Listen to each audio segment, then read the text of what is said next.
Boa tarde, bem-vindo a todos e todas. Bem-vindo a todos que acompanham agora a nossa apresentação agora no YouTube, no Facebook. Comemorando hoje, dia 15 de outubro, o Dia do Professor, né? Queria parabenizar a todos os professores do pré-escolar, ensino fundamental, ensino médio, ensino superior. Parabéns, né? Desejo aí muita força e alegria para preservar, para perseverar nesse ofício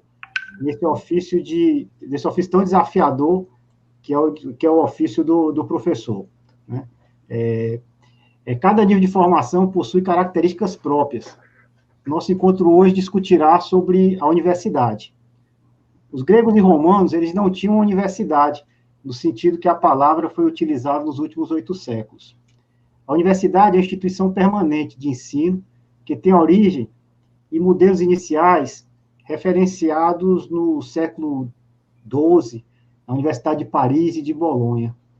A universidade medieval era feita por homens, não tinha conselho diretor ou publicava anuários. A reputação de universidade era a reputação de seus professores. Em Bolonha, por exemplo, antes do ano 1100, tinha o professor Pepo, a luz brilhante e resplandecente de Bolonha. É assim que diziam dele, né? No início do século XII, a Universidade de Bolonha é fundada associada à reputação de um grande professor, o professor Irmério, o mais famoso entre os professores de direito da Idade Média.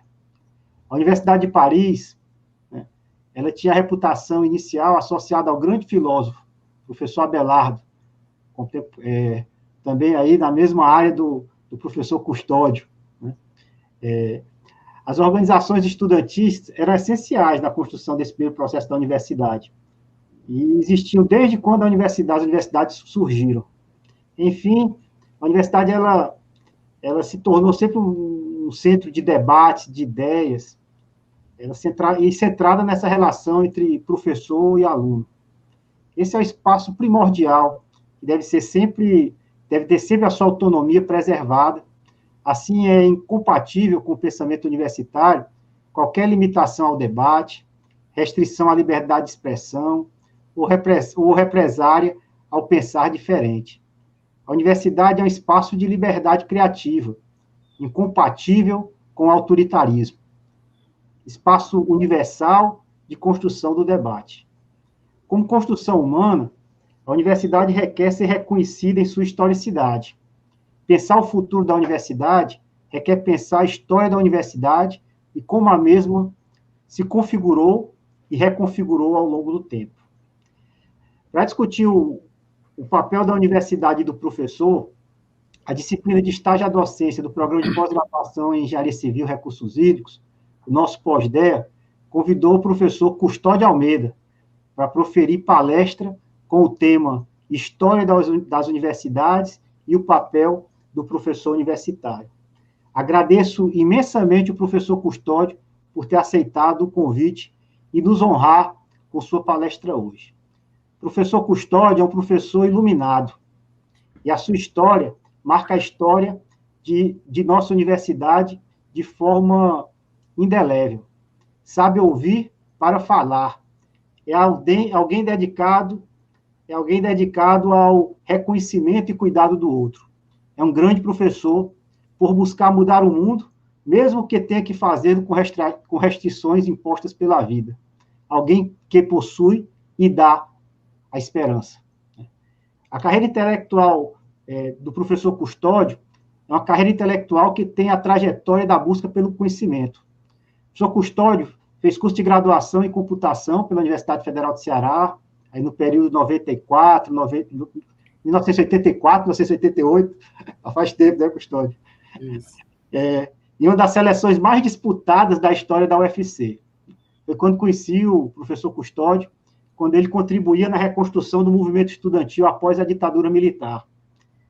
Ali o professor Custódio lutava para que, ali é o Custódio, né?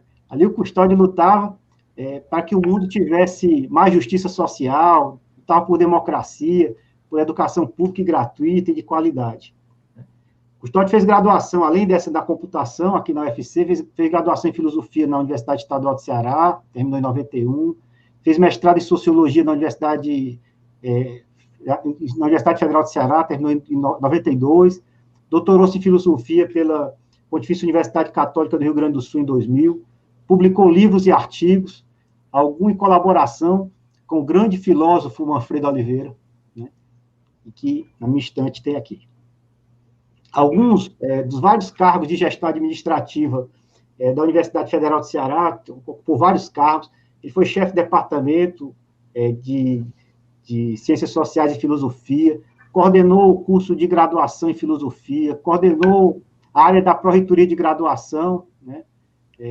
Foi primeiro diretor do Instituto de Cultura e Arte, o ICA, entre 2008 e 2011, criando esse instituto. Foi pró-reitor de graduação da UFC entre 2007 e 2015. A época que foi pró-reitor foi quando houve a maior expansão das universidades brasileiras, né? E ele liderou esse processo na Universidade Federal do Ceará, junto com o professor Gesualdo, que foi o projeto do ProUni na UFC. Ele foi vice-reitor... Do Reúne. Do Reúne na UFC. Ele foi vice-reitor da Universidade Federal do Ceará no período de 2015 a 2019, e é o reitor eleito pela comunidade universitária da UFC. Então, minha gratidão ao professor Custódio por nos honrar nesse 15 de outubro de 2020, dia do professor, com sua palestra. Então, passo agora a palavra ao professor Custódio, e o tempo é seu, professor Custódio, por favor. Bom, professor Assis, meu caro Assis, muito obrigado por estarmos juntos nesse dia 15 de outubro, dia do professor. O seu entusiasmo, a sua paixão pelo estudo, né, é uma referência para esse dia de um professor inquieto, né? Você é esse professor inquieto, esse professor sempre atento aos seus estudantes, sempre atento a novas metodologias, né? Sempre insatisfeito com resultados, mas essa insatisfação revelando sempre uma necessidade de que o processo de ensino e aprendizagem seja mais efetivo, seja mais leve, né? Seja mais apaixonante, mais encantador para os estudantes. Então, Assis, eu queria saudar todos os nossos colegas, professores, né? Como você disse, não apenas da educação superior, não apenas os da Universidade Federal do Ceará, mas todos os professores do estado do Ceará que atuam, né, em todos os recantos da educação infantil até a pós-graduação, aqueles que têm muita dificuldade para exercer sua profissão, porque são mal pagos, né, porque não são reconhecidos, porque trabalham em comunidades difíceis de se trabalhar, né, com alto índice de violência, porque para se sustentar tem que, às vezes, mudar de ambiente várias vezes por dia, né? Então, esse é um dia para a gente homenagear professoras e professores, né, que fazem o mundo ainda poder ser sonhado, né? Eu acho que o professor, eu vou dizer isso daqui a pouco, o professor é o profissional da utopia, né? O profissional que tem por ofício a emancipação humana, né? Que tem por ofício o cuidado, que tem por ofício a felicidade. Então, a todos os professores, neste dia 15 de outubro, parabéns. E muito obrigado, Assis, por me convidar para estar com você e com vocês que estão nos escutando nesse dia. Como já foi dito, o título que foi dado é o Histórico das Universidades e o Papel do Professor Universitário, né? É claro que, pelo título da palestra, a gente vai focar, né, na especificidade dessa instituição que se chama universidade e vai fazer um percurso rápido, panorâmico da história dessa instituição e finalizar com o papel desse professor, que é parte da instituição e que, portanto, deve encarnar toda a sua missão e todos os seus desafios e deve tentar superar os seus vícios também. A gente vai falar aqui também, Assis, de vícios, né? E assim, só para contextualizar, é muito legal que nós dois que estamos aparecendo na tela tenhamos nos nossos fundos aqui muitos livros, né? porque a história da universidade é uma história que está originalmente situada lá na Idade Média, um tempo em que o cuidado com as cópias, né, de textos em pergaminhos, de textos que estavam se perdendo, foi muito forte, né? Os mosteiros e depois as universidades se encarregaram dessa tarefa de serem guardiães, né, desse patrimônio da cultura humana, né, da história do conhecimento humano, longínquo. Por conta disso que a gente teve acesso a Platão, a Aristóteles, né, para vocês terem uma ideia, na filosofia, Aristóteles só foi conhecido já no fim da Idade Média, porque os árabes levaram para a Península Ibérica os textos de Aristóteles, ou seja, não fossem as universidades com suas bibliotecas, não fosse essa tarefa de guardar esse patrimônio, o mundo seria com certeza mais pobre, né? Então, a gente costuma, no Ocidente, marcar a história da universidade com Bolonha. De fato, a Universidade de Bolonha foi a primeira universidade ocidental. Mas eu queria antes mostrar também, Assis, que antes da Universidade de Bolonha, nós tivemos 3 instituições que podem ser consideradas universitárias por uma razão básica. Elas estão localizadas no Marrocos, no Egito e hoje uma delas é no território que hoje é o Irã. Por quê? Porque elas permanecem até hoje, né? Ou seja, elas não foram instituições que nasceram e acabaram. Não, elas são instituições que nasceram lá atrás, no século IX, no século X, e se preservam enquanto instituição universitária até hoje. E, assim, é bom dizer também que a universidade é um processo permanente. A gente não pode dizer que as características dessa instituição são as mesmas desde as instituições medievais até hoje, né? E o que a gente vai tentar mostrar aqui é que há algo comum.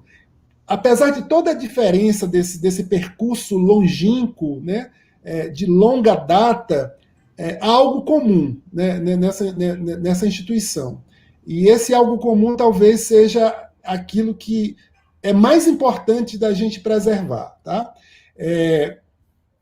Então, a universidade de sociedade visão histórica, né? A universidade sempre pertenceu ao seu tempo, e é isso que eu estou dizendo, né? Cada tempo marca a universidade de uma determinada forma, mas nunca coube nele. Por quê? Né? Por que eu digo isso?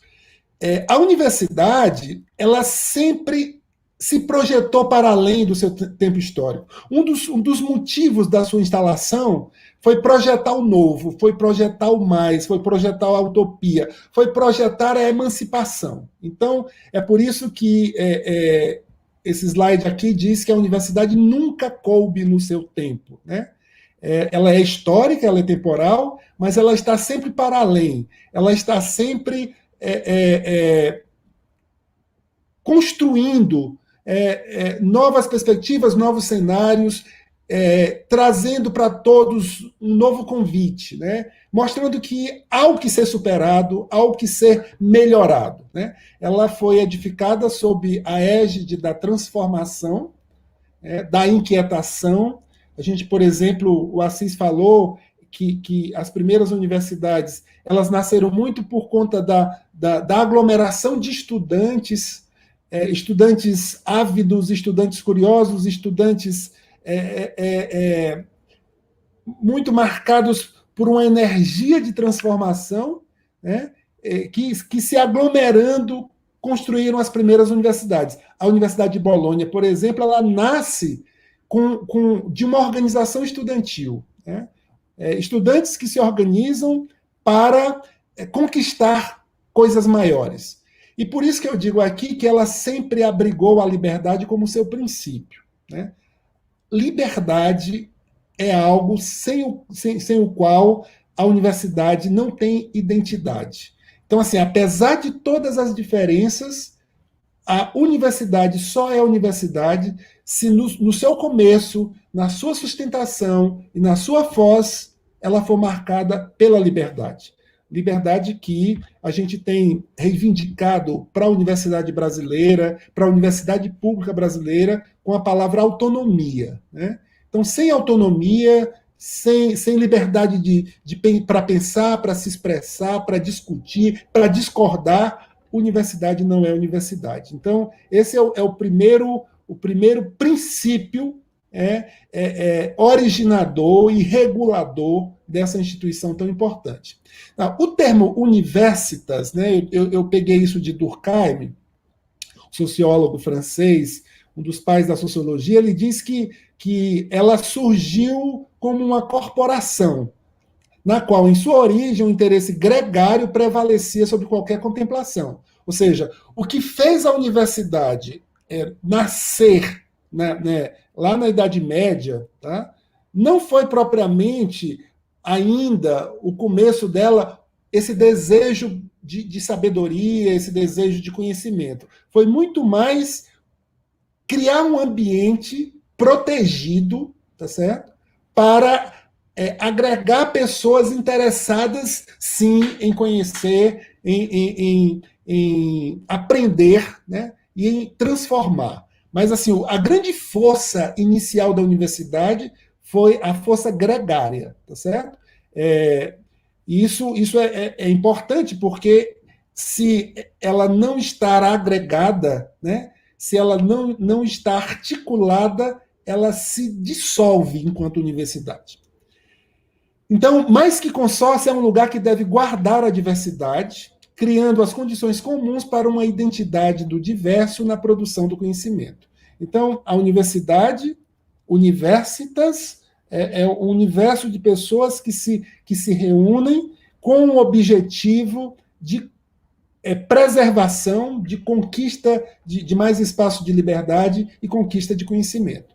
É importante também dizer que as bases dessa instituição estão na Grécia clássica, no Oriente e na Europa medieval. Na Grécia clássica, a gente tem que fazer referência, e eu coloco como título aí desse slide, traço da universidade na Grécia clássica. Um traço, ela não é propriamente uma universidade, porque a estrutura não é essa, né, fundada na Idade Média. Mas a Grécia já trazia, né, um traço com a Academia de Platão e com o Liceu de Aristóteles. Tanto é que, até hoje, nós usamos a palavra academia para nos referirmos à universidade. Né? A Academia de Platão é do ano de 387 a.C. Platão ele criou a academia nos arredores de Atenas, num bosque, né, de academos, né, por isso academia, de uma divindade grega. Neste local, os estudantes tinham acesso a cursos de filosofia e matemática. E o Liceu de Aristóteles, que é do ano de 355, é também um lugar, né, que perto de Atenas, que tinha um grande bosque dedicado a Apolo, Liqueus, né, e por isso a palavra liceu, e não por acaso esse grande bosque onde estava o Liceu era dedicado a Apolo, porque Apolo é o deus da razão, né, é o deus da luz, é o deus da clareza, né, e a universidade, então, por isso eu falo de traço, quando ela se institui como guardiã da razão. Né? Ela se institui como uma espécie de farol que quer jogar luz sobre as trevas, quer jogar luz sobre tudo aquilo que está encoberto. Tá? Então, esse é o papel fundante da universidade, que vem desde os gregos. É bom também que a gente perceba que 3 instituições anteriores à Bolonha foram criadas no Oriente. Né? Essa primeira universidade, né, de Al-Qarawiyyin, que é localizada no Marrocos, ela foi criada no final na segunda metade do século IX, depois de Cristo, por uma mulher, né, Fátima Alfiri, e chegou a alcançar fama mundial, né, por conta dos profundos estudos acerca das ciências naturais. Essa universidade, ela permanece funcionando ainda hoje, né? assim como a Universidade de Al-Azhar, né, localizada no Egito, que é do final do século X, no ano de 998, e vocês percebem aqui que o objetivo dessa Universidade do Egito era simplesmente formar um grupo pequeno de alunos, né, mas que tinham uma missão gigante para a sociedade da época, e a Universidade de Nizâmia, que foi criada no século XI, já no ano de 1065, já perto de Bolonha, numa região que hoje pertence ao Irã. Né? A observação essas três instituições são consideradas as primeiras universidades do ponto de vista temporal, porque elas permanecem em funcionamento até hoje. Tá? É importante notar. Agora, nos interessa muito as universidades europeias, que são as universidades que, de fato, ao se constituírem, se tornaram exemplares para o mundo todo. Né? A primeira, a Universidade de Bolonha, eu só coloquei essa data aí para marcar o ano de 1088. Né? A Universidade de Paris deve, se eu não me engano, é do ano de 1092, né? A de Oxford também por volta disso, 95. Então, são universidades do final do século XI. Né? A Universidade de Bolonha continua lá funcionando, né? E nós sabemos da importância de Paris e Oxford hoje como instituições universitárias. Geralmente, um aluno universitário era admitido bastante jovem, né?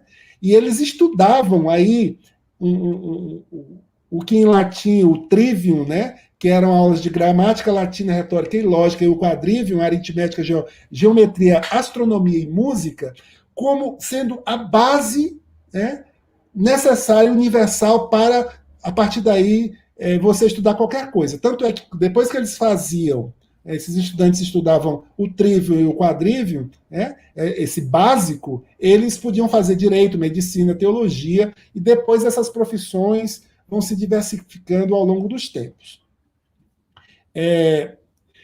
No Brasil, é importante aqui, eu vou passar rapidamente, né? A história da universidade no Brasil ela é bem interessante. Por quê? Porque as primeiras instituições de ensino superior não foram universidades, né?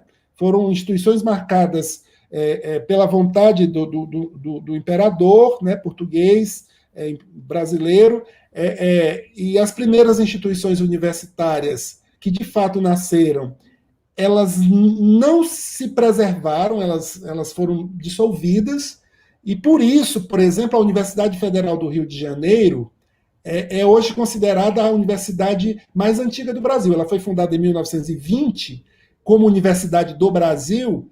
E por que ela é considerada a mais antiga, apesar de não ter sido a primeira? Porque ela se preservou, ela não foi dissolvida. Né? A gente vai ver aqui, por exemplo, que os lampejos iniciais da educação superior no Brasil se deram a partir de 1808, né, com a transferência da sede do poder da elite portuguesa para o Rio de Janeiro, dando início aos primeiros cursos superiores no Rio de Janeiro, anatomia e cirurgia, e em Salvador também, anatomia e cirurgia. Os cursos de ensino superior foram criados para atender predominantemente, isso é importante, né? Como é que nasce a universidade no Brasil? Ela já nasce com objetivos bem pragmáticos, né? Elas já nascem para atender a necessidade da burocracia do Estado, né? E a necessidade de algumas elites, né, já instaladas. Formação de burocratas, formação de especialistas para a produção de bens de consumo, né, da elite dominante. Então, a gente pode dizer que os primeiros engenheiros, advogados, médicos, agrônomos, arquitetos, químicos, eles nascem, ou seja, a universidade no Brasil, ela nasce já nesse contexto bem pragmático, tá, para responder a necessidades de uma elite muito pequena, tá, que existia no país. E também para servir às necessidades do Estado burocrático. O perfil ideológico do ensino superior do Brasil, portanto, né, que foi estruturado durante o Império, estava bem definido. E aí eu quero marcar isso. Né? Esse perfil estava marcado pela qualificação da elite para o poder, para exercer o poder da aristocracia, né, E também para responder aos anseios do Estado. Tá? Bom, as primeiras instituições, né? A partir de 1808, e durante todo o Império, teve grande influência francesa. Então, as escolas isoladas no Brasil, elas nascem isoladas porque assim se dava o modelo francês. Se você vai na França, você vê, por exemplo, em Paris, a Universidade de Paris, ela é bem fragmentada, né, na cidade. São várias escolas isoladas que formam a Universidade de Paris. Sorbonne, por exemplo, é uma das escolas isoladas. Né? Então, o modelo é muito o modelo francês. Quando a República foi proclamada em 1889, o país possuía apenas 5 faculdades, né? Ou seja, no final do século XIX. Se você leva em conta que as primeiras universidades europeias estão lá no final do século XI, né? Só 9 séculos depois nós tivemos as primeiras, né, no Brasil. E aí, ainda isolados, que era a faculdade de Direito em São Paulo e Recife, Medicina no Rio de Janeiro e na Bahia, e a Politécnica do Rio de Janeiro. E foi na Primeira República que surgiram as primeiras escolas superiores não dependentes do Estado no Brasil. Né? As escolas isoladas que depois se agregaram para formar instituições universitárias. Então, como eu disse, apesar, né, de algumas instituições universitárias terem nascido antes de 1920, que é o marco da primeira universidade, que é do Rio de Janeiro, como elas foram dissolvidas, elas não são consideradas as primeiras. Por exemplo, algumas universidades brasileiras nasceram durante a Primeira República, mas não vingaram nesse período. Em 1909, por exemplo, foi criada a Universidade de Manaus, né? Aquela época da grande propulsão da economia de lá por conta da borracha. Em 1926, a Universidade de Manaus foi dissolvida. Né? Da mesma forma, em 1911, foi fundada a Universidade de São Paulo, tá? Que não foi a USP, viu? A USP é bem depois. Mas essa Universidade de São Paulo, que era uma universidade particular, foi extinta em 1917. E no Paraná, né, o Paraná até hoje briga com o Rio de Janeiro para ser a primeira universidade, que foi fundada em 1911. Ela não é considerada a primeira porque ela foi extinta, né? Em seguida, em 1915, e o motivo é interessante, porque uma reforma do Carlos Maximiliano não permitia a existência de universidade em capital com menos de 1 milhão de habitantes, né? No caso, a capital do Paraná. Então, vocês percebem que, apesar das tentativas, né, isso se dá a partir do final do século XIX e início do século XX.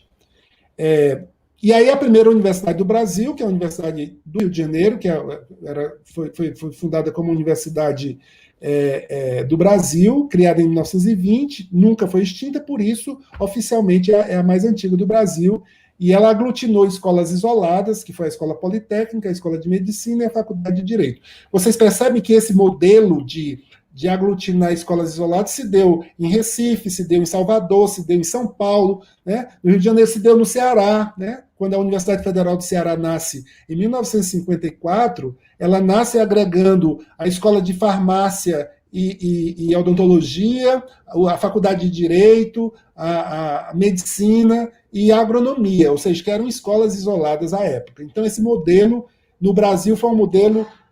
as universidades nascem agregando escolas individuais. Então, após a criação da Universidade do Rio de Janeiro em 1920, foi criada a Universidade de Minas Gerais em 27 e a Universidade do Rio Grande do Sul em 28. Você sabe que em 2020 a Universidade Federal do Rio de Janeiro está comemorando 100 anos, né? Portanto, a mais antiga do Brasil tem 1 século, enquanto que a mais antiga do mundo já tem mais de 10 séculos, né?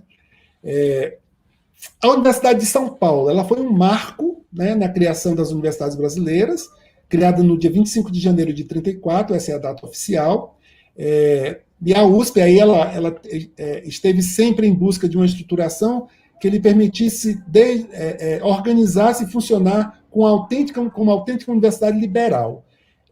Essa marca é uma marca forte na criação da USP, ela não nasce como uma universidade vinculada ao poder estatal, né?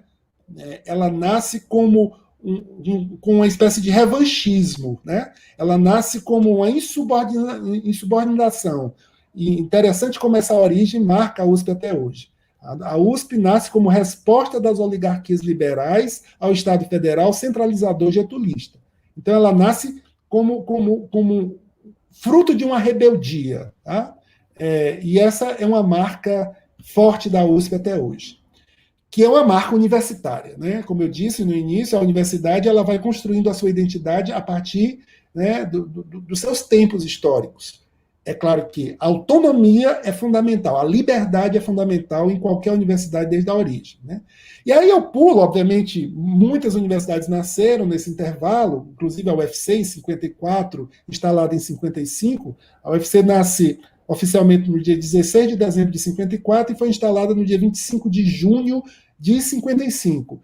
Mas com esse modelo, né, que eu já falei há pouco, de reunião de escolas isoladas. Só em 62, tá, nasce uma outra universidade com um projeto considerado à época muito inovador, moderno, e sem aglutinação de escolas isoladas, que foi a Universidade de Brasília, em 62. É bom lembrar, o Assis falou que eu estive na gestão da universidade como pró-reitor, à frente do Reúne, a partir de 2007. Naquela época, em 2007, a gente dizia assim, a última universidade federal criada no Brasil, até aquele momento, tinha sido a UNB em 62. Né? Ou seja, se passou um longo período sem universidades novas. Só o Reúne que, ao chegar, expande historicamente, como nunca antes visto na história da República do Brasil, o ensino superior. Né? E a Universidade de Brasília é um marco, e aí o que está dito no slide é em 1962, foi criada a Fundação Universidade de Brasília, UNB, com a pretensão de ser a mais moderna universidade brasileira, inspirada no nacionalismo desenvolvimentista, proclamando-se ser uma instituição de ensino superior para formar cidadãos empenhados na busca de soluções democráticas para os problemas com que se defronta o povo brasileiro na luta por seu desenvolvimento econômico e social. Então, com a reforma universitária de 68, ocorreu a intervenção na Universidade de Brasília e o aborto desse projeto desenvolvimentista, nacionalista de implantação. Né? Ou seja, a Universidade de Brasília ela foi refém, né, e foi vítima da ditadura militar de uma forma muito, muito forte. Então, vale também a gente pensar e destacar a fundação da Unicamp, em 67, que foi também inspirada no modelo estrutural norte-americano. A Unicamp nasce naquele período duro da história do Brasil, mas ela já nasce dentro, se espelhando não mais nas referências francesas, por isso é uma universidade que nasce sem, né, aglutinação de escolas isoladas, mas com o modelo da reforma universitária que já tinha sido implantada, com o sistema de créditos, com a organização interna por departamentos. Né?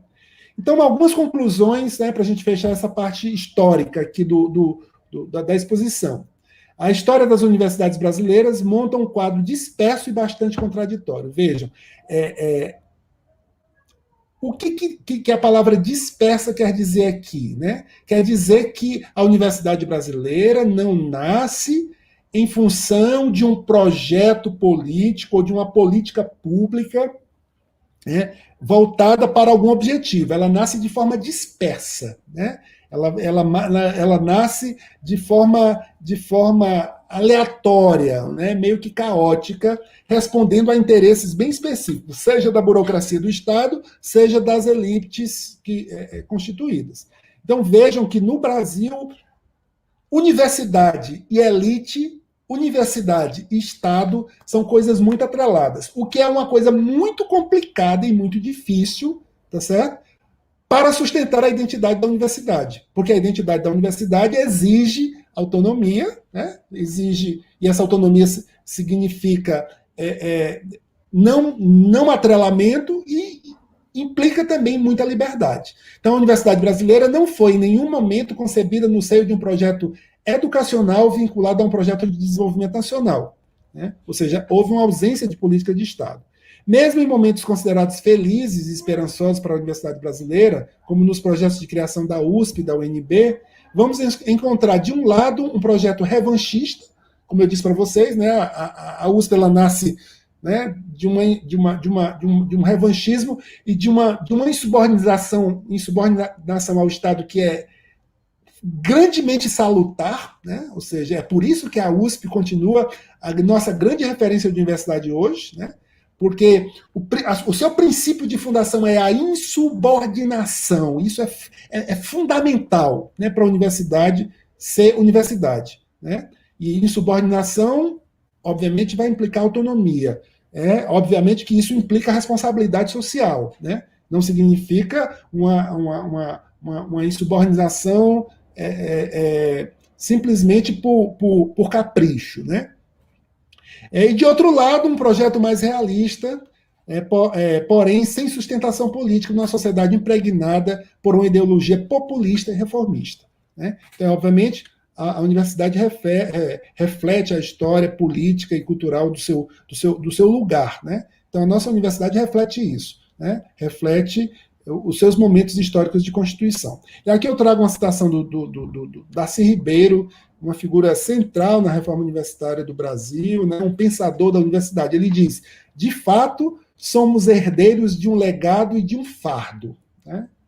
Um legado positivo, muito pouco utilizado, de antecedentes que mostram como, em certas circunstâncias, algumas universidades fizeram-se promotoras da renovação e do progresso. E um lado que ele considera negativo, que é o fardo, implícito nos procedimentos pelos quais outras universidades foram levadas a atuar, principalmente como agentes de consolidação do status quo, ou seja, agentes de confirmação das elites, agentes de confirmação da burocracia do Estado. Então, até agora, na América Latina, diz ele, as universidades atuaram especialmente como agentes da manutenção da ordem instituída, ou, no máximo, da modernização reflexa de suas sociedades. Interessante, eu destaco essa frase, né? Não só no Brasil, na América Latina, as universidades atuaram especialmente como agentes da manutenção da ordem instituída. Enquanto que o marco de uma universidade, desde a sua origem, né, das grandes universidades, seja de Bolonha, de Oxford, de Paris, né, Salamanca, né, as grandes universidades que a gente conhece, as norte-americanas, que obviamente são mais jovens, né, mas grandes universidades, elas nascem com essa marca da insubordinação, né, o que implica não estarem atreladas à manutenção de uma ordem instituída, né, mas serem faróis para o futuro. Bom, agora a gente começa a falar da nossa segunda parte, viu, Assis, da nossa exposição, que é o papel, né, o lugar do professor universitário propriamente. É importante aqui imaginar primeiro que a universidade é um sujeito coletivo, a universidade não é um objeto, um quê, mas um sujeito coletivo, um nós, um quem, né? Entretanto, é um quem desconexo, esgarçado por interesses conflitantes, centrífugos, cuja unidade essencial parece sempre ameaçada e cujos propósitos definidores precisam sempre ser lembrados. Sendo assim, a universidade é uma instituição que sempre precisa justificar o seu próprio direito à existência. Então, eu acho que merece até que a gente grife, né, essa parte aqui, né, que a universidade é uma instituição que sempre precisa justificar o seu próprio direito à existência. Ou seja, a universidade não é uma instituição que está em berço esplêndido, em condições pacificadas, né? Muito pelo contrário, pela sua natureza, né? É uma natureza insubordinada, né? Uma natureza marcada pela liberdade, marcada pela emancipação, marcada por um projeto de superação de mazelas. Ela é uma instituição que o tempo todo precisa lutar para existir, precisa justificar o seu próprio direito à existência. Isso é fundamental para a gente entender que instituição é essa. Então, a palavra-chave, né, que eu quero usar, duas palavras-chave que eu quero usar na universidade para nós professores, né, é a palavra autonomia e a palavra democracia. Então, a universidade precisa de autonomia para cumprir sua missão, óbvio, né? Para ser livre, para poder se expressar, para poder pesquisar, para poder, né, se movimentar, ela precisa ser de autonomia. Sem isso, ela se torna instrumento de manipulação, seja do Estado, seja das elites. Sem autonomia, a universidade também não formará pessoas autônomas. E se ela não forma pessoas autônomas, ela não cumpre a sua missão, né? A missão do professor universitário é formar pessoas autônomas, pessoas que são capazes de dar a lei para si mesmas e de conviver com o outro, né? E de viver em liberdade. Isso é fundamental. Então, o que significa aí natureza autônoma? Né? Por sua natureza, por ser filha da palavra, e aí eu trago essa expressão, a universidade ela é filha da palavra, ela é filha da razão, ela é filha do argumento. Né? Na universidade prevalecem os interesses da autonomia e da emancipação sobre quaisquer outros. A essência da atividade acadêmica não está nos trabalhos de ponta, olha aí. O que eu quero dizer aqui com esse texto que eu vou ler agora é que a essência da universidade não é instrumental. Né? É claro que a universidade ela serve o seu tempo, ela serve às necessidades, às demandas do seu tempo. Mas o fim da universidade não é esse. A essência da atividade acadêmica não está nos trabalhos de ponta, nem naqueles que mais atendem às demandas urgentes da sociedade. Ou ainda, ela não está no gênio incomunicável de um ou outro pesquisador, como se a universidade, sob o signo da urgência, se destinasse apenas a ser um centro de excelência, uma organização de pesquisa, devendo ser financiada segundo rígidos critérios pelas instituições de fomento. Ou seja, a universidade ela não pode ser refém de instituição de fomento, do Estado, né, de elites, para se manter a universidade. Porque se ela perde isso, ela é outra coisa. Né? Ela pode sobreviver. Né? Ela pode, como um grande instrumento, né, de produção, de pesquisa e tal, mas ela perde aquilo que a faz universidade. Né? A outra coisa é a democracia. E aqui eu quero dizer, o que é democracia, né, nesse meu entendimento? Por democracia, temos em conta o traço essencial de confiar na sabedoria da comunidade. Né? Então, assim, de uma certa forma, a democracia é um sistema que a gente defende, que a universidade defende, não é por outra coisa, não. É porque não se encontrou. Né? Primeiro, não se encontrou nenhum melhor. E segundo, por definição, democracia é a vontade, né? É a vontade da sociedade. E no caso da universidade, é a vontade da comunidade universitária. Né? E aí tem uma coisa meio ato de fé. Ou seja, a gente confia que o coletivo, né, a mistura, a diversidade, né, de diferentes áreas, diferentes pessoas, seja capaz de dar conta, né, da resolução de problemas, né, trazer soluções para aquilo que a gente precisa solucionar. Então, por democracia, temos em conta o traço essencial de se confiar na sabedoria da comunidade, no que se refere à definição do sentido do projeto e dos destinos da instituição. Democracia é, nessa descrição restrita, sobretudo, um valor, sendo desejável, mesmo malgrado qualquer adversidade ou evidência em contrário. Né? Ou seja, mesmo que corramos riscos nas nossas escolhas, né, numa atitude democrática, esses riscos são necessários, né, para sustentar a participação de todo mundo, para sustentar a inclusão de todos. Então, em todas as situações, a democracia não é um dado, mas sim uma construção permanente. Então, a democracia é uma aprendizagem o tempo todo. A gente está o tempo todo aprendendo a atividade democrática. Existem democracias mais frágeis, mais consolidadas, mas sempre é uma aprendizagem. E na universidade, mais do que nunca. Né? Então, a missão social da universidade, nós sabemos, é uma instituição mundialmente reconhecida pela estratégia e relevante função social. A sua missão é uma missão tensa, né? conflituosa, por quê? Porque ela conserva, como eu disse no início, foi ela que conservou aquela herança cultural antiquíssima, os textos, né? Ela que fez as cópias, ela conserva tradições, mas ela também deve emancipar e emancipar-se. Isso é tenso, né? Ao mesmo tempo, você olha para o passado e olha para o futuro. Instala no presente essa articulação entre passado e futuro, entre conservação e emancipação. Eu disse há pouco que ela é filha da palavra. Por quê? Porque ela é guardiã da razão. A universidade não é um lugar para se pegar em armas. A universidade é um lugar de debate, de argumento, de democracia, de decisão coletiva. É por isso que a democracia é tão importante, porque o que adianta você guardar a razão e guardar a palavra, ser filho da linguagem, né, se a decisão ela for monocrática? Né? Isso só tem sentido se a decisão for democrática. Né? Ela é guardiã da liberdade e da democracia, é produtora da ciência, da arte e da filosofia. Então, os professores universitários são desafiados, nós estamos no século XX, a conquistar essa maioria intelectual que a universidade convida. Né? Conquistar a autonomia. Né?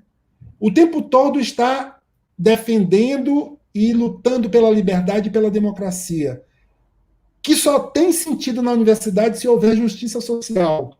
Né? A universidade ela precisa brigar com todas as suas forças para instalar uma cultura de paz. Por quê? Porque só na paz a palavra é forte. Né? Fora da paz, o que é forte é a arma. Né? Para a palavra ser forte, né, para a gente poder dizer, olha, a gente vai decidir tudo pela palavra, pelo argumento, pela linguagem, é preciso que esteja instalada uma cultura de paz. E, obviamente, nós vivemos sobre os escombros de uma civilização técnico-científica que não respeita, que se separou da natureza, que separou homem e natureza, e por isso a universidade hoje tem como seu grande desafio, tá certo? Se rearticular, educar para a natureza, educar para a vida, educar para que todas as crianças, todos os jovens sejam cuidadores e defensores da vida, né? Da natureza, dos rios, das águas, das árvores, né? Do ar, de todos os seres vivos que habitam no planeta. A universidade ela conquistou uma visão de conjunto e sabe o quanto isso é essencial, né, para a própria subsistência da humanidade. Né? Então, eu uso aqui uma frase que eu adoro, né, do Píndaro, que é um poeta grego do século VI a.C., que ele diz, venha a ser na própria experiência aquele que tu és. E eu digo assim, é preciso encarnar a natureza da universidade para ser professor universitário. Você só é professor universitário se você encarnar a missão e a natureza da universidade. Se você for filho da palavra, voltando aqui, né, para vocês verem, se você brigar pela liberdade, pela autonomia, lutar por justiça social, fizer educação ambiental, produzir cultura de paz, né, ou seja, sem respeitar o outro, você não é professor universitário. Né? Sem instalar, sem encarnar esta liberdade, você não é professor universitário. Então, venha a ser na sua própria experiência aquilo que tu és. A gente precisa experimentar isso. E a gente aprende isso são nas vivências universitárias. Né? É na vivência com os nossos alunos, é na vivência com as comunidades, né, com as demandas externas, com as pesquisas, com toda a dimensão transformadora da extensão. A universidade filha da palavra, o professor universitário é convidado a encarnar a primazia da palavra e preservar contra a urgência do tempo a paciência do conceito. Né? O professor universitário, portanto, ele precisa ter um ambiente autônomo, protegido, pacificado, né? Para resolver tudo com a palavra. E nós podemos resolver tudo com a palavra. Né? O professor universitário é convidado a encarnar a primazia da palavra. Contra o quê? Contra a urgência, contra a correria, né? contra a violência. E aí essa frase eu gosto muito. Contra a urgência do tempo, a paciência do conceito. Né? Aquilo que é repensado, elaborado. Tá? Então, o primado da palavra exige, né, e os professores precisam cuidar disso, igualdade de direito dos que argumentam e igualdade potencial de compreensão, né, exige que na universidade, com a sua diversidade, todos tenham iguais direitos, acessos, né, para aprender, para argumentar, para compreender, o reconhecimento da alteridade potencial ou efetiva, ou seja, reconhecer o outro como legítimo outro, respeitá-lo como outro, a diversidade, e a crença comum na eficácia da linguagem. Né? A universidade é filha da palavra, a universidade é filha da razão, a universidade é filha da linguagem. A palavra, a razão, a linguagem são a mesma coisa. Né? Linguagem é razão, palavra é razão. Né? Não por acaso São João, no começo do seu evangelho, totalmente escrito em grego, imbuído do espírito grego, ele diz do próprio Deus que Deus é palavra. No princípio era o Logos, a palavra, é a razão. E a palavra, o Logos, se encarna. Né? Então, assim, a nossa cultura ocidental é marcada por isso, né? Pela filiação à palavra, pela filiação à razão, coisa que a gente muitas vezes está muito longe de fazer. Né? Então, eu trago aqui também, e eu acho que o professor universitário precisa superar, né, algumas mazelas, alguns vícios que a universidade carrega historicamente, eu chamo aqui de vícios históricos. Ele precisa superar aquela tendência à repetição e à reprodução do pensamento. Né? Quantos colegas nossos, quantos professores vão para as salas de aula sem preparar previamente a aula, né? Sem repensar a relação com os estudantes, os contextos, né, de cada um. Por exemplo, nesse momento de pandemia, quanta dificuldade nós tivemos, né, pela desigualdade do acesso dos nossos estudantes às tecnologias. Então, o professor ele precisa estar muito atento para não ser um repetidor, para não ser um reprodutor. A universidade não é lugar de repetição e de reprodução. Né? Ou, no mínimo, a gente repete depois de repensar. Repete depois de confirmar que é bom repetir, mas nunca repetir ou reproduzir, né, de forma aleatória ou automática. Outro vício grande que cada vez se instala mais nas nossas universidades é a competição. Né? Como nós cada vez mais somos subjugados por financiamentos, né, de projetos e tudo mais. Então, há uma competição por recursos, por prestígio, por poder. Né? Há uma competição que é danosa à universidade. E um outro vício, né, bem genérico, mas talvez o mais perigoso, é a militância seletiva. E aqui eu defino, né? Esse defeito talvez seja, né, faltou aqui um talvez, defeito, seja talvez, ou talvez seja, o mais grave e perigoso, uma vez que desenhada idealmente, a militância deveria tender à universalidade, sendo capaz de acolher o outro e não apenas defender, mesmo que ocupando seus próprios interesses. O que é militância seletiva? Você trabalha para os seus interesses estritamente individuais. Isso é militância seletiva. Né? Em uma palavra, é um grande individualismo instalado na universidade. Cada um na sua, cada um no seu quadrado. Isso é o que eu estou chamando aqui de militância seletiva. Isto é absurdamente contrário ao espírito acadêmico, ao espírito universitário. Então, o cotidiano, obviamente, é desafiador.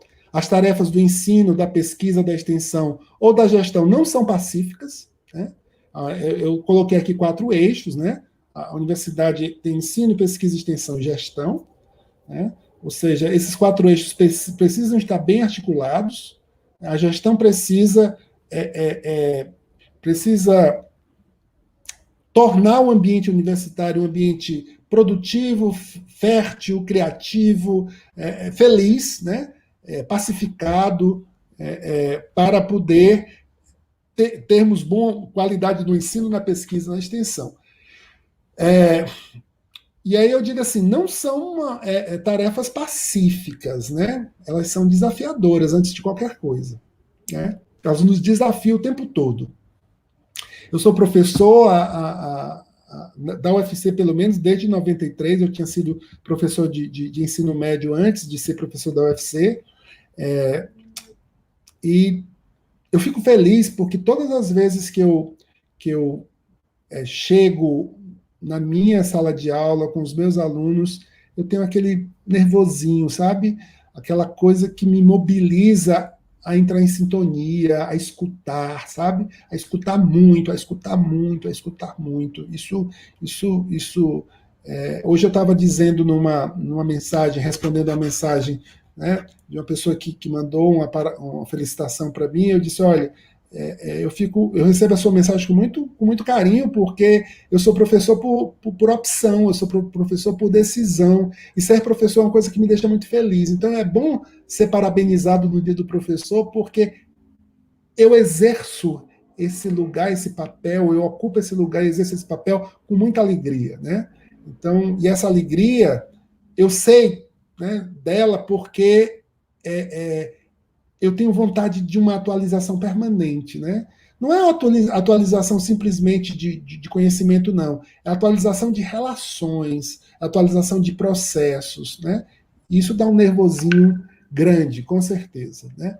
Então, ser professor por dever de ofício significa ser condenado à utopia, né?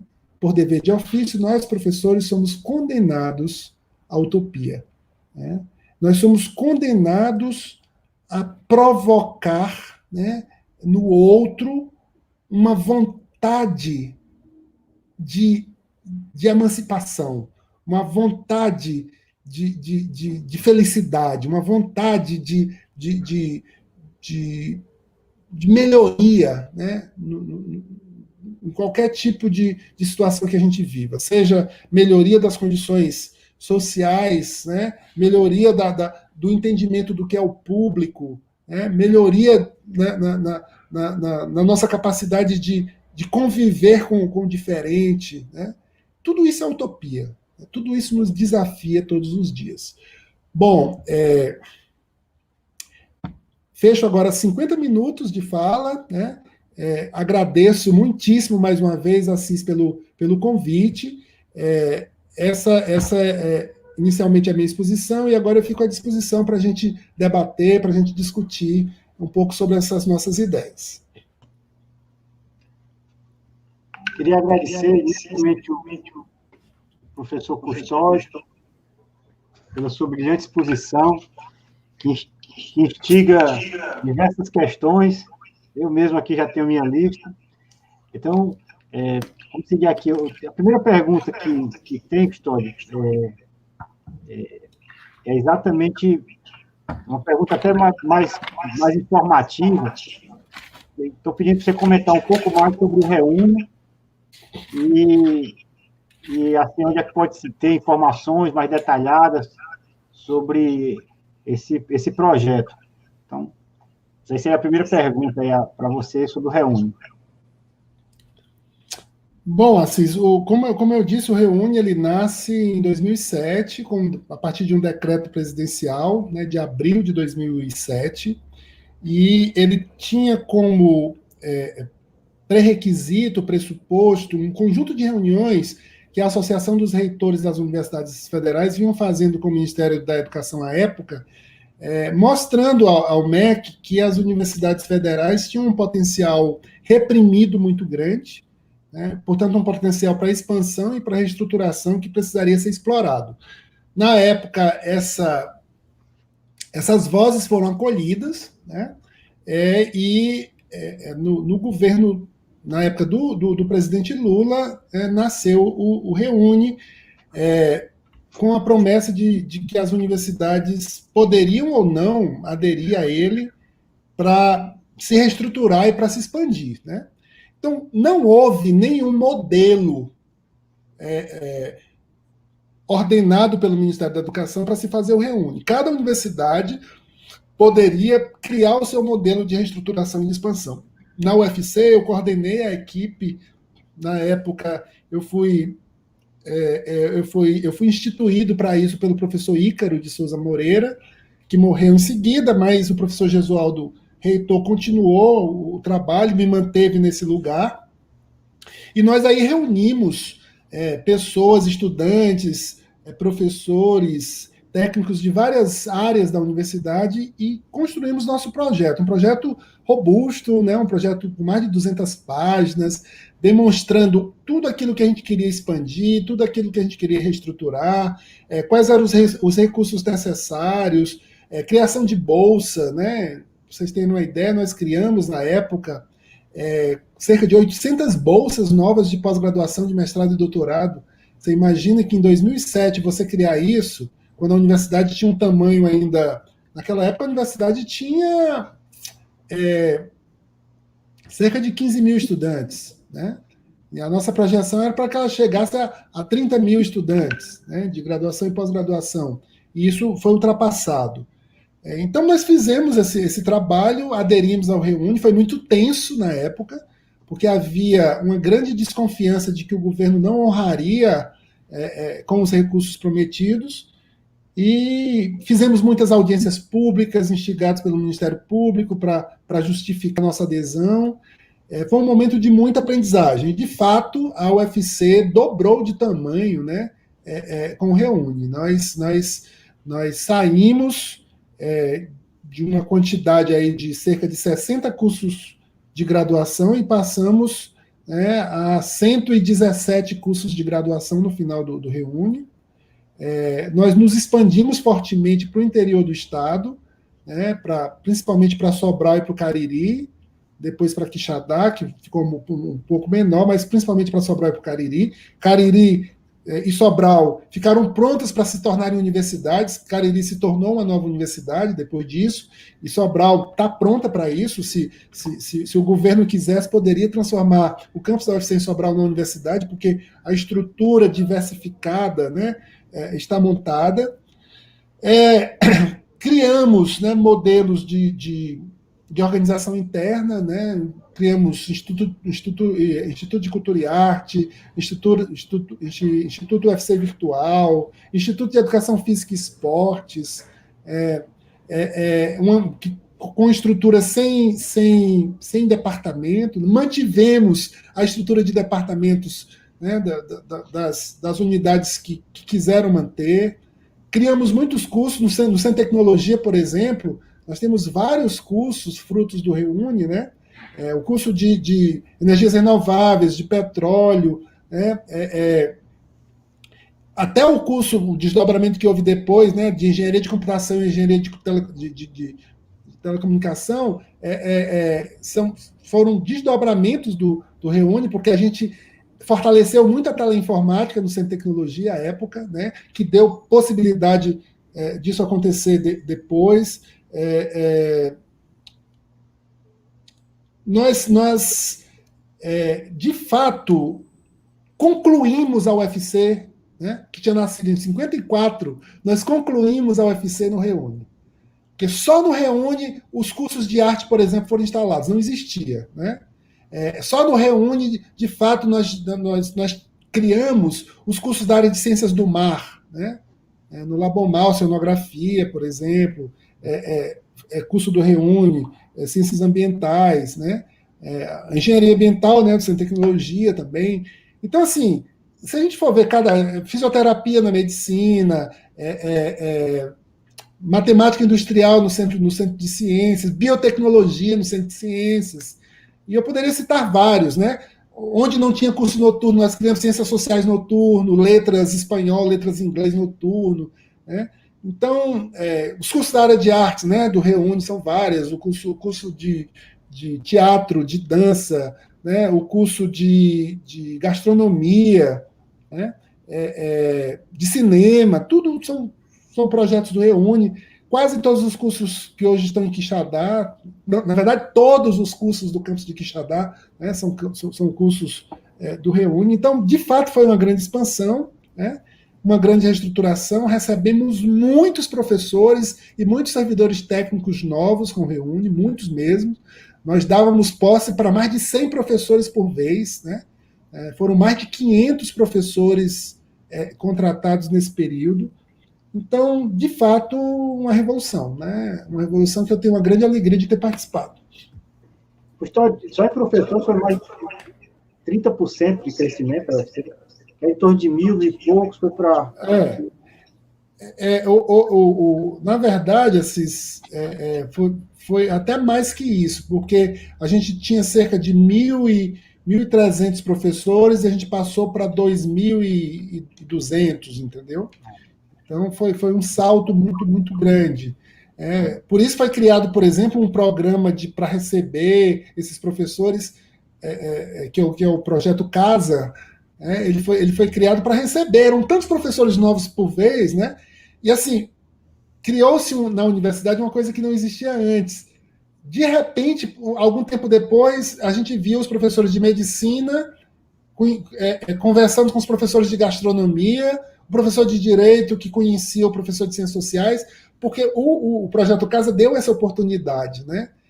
E aí, um fato pitoresco que eu me lembro, teve uma greve forte, né, já no fim do Reúne ali, e alguém numa reunião, né, que eu nem lembro quem foi, disse assim: a culpa desta greve está forte é do Reúne, e principalmente do Projeto Casa, que fez os professores se conhecerem, né, se articularem. Se não fosse o Projeto Casa, eles não estavam tão articulados assim. E foi uma grande alegria ouvir mesmo sendo na época o pró-reitor de graduação, foi uma grande alegria ouvir isso de fato, né?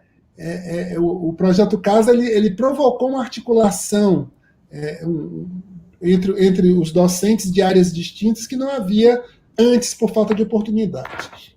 O Projeto Casa acho que foi muito importante aí lembrar aqui a professora Bernadette, o professor Cavalcante Júnior, né, que foram duas pessoas assim essenciais nessa construção do Projeto Casa. Eu acho que ele deu uma certa cultura institucional aí para essa entrada dos professores. Estou até observando aqui alguns professores aqui no chat aqui, né? Professora Diana, nossa vice-diretora, querida vice-diretora aí do Centro de Tecnologia, professora Renata aqui do DEA, professor Leonardo lá da Sociologia, professora Bernadette, também aqui está conosco, aqui eu já vi aqui notícias de todos eles.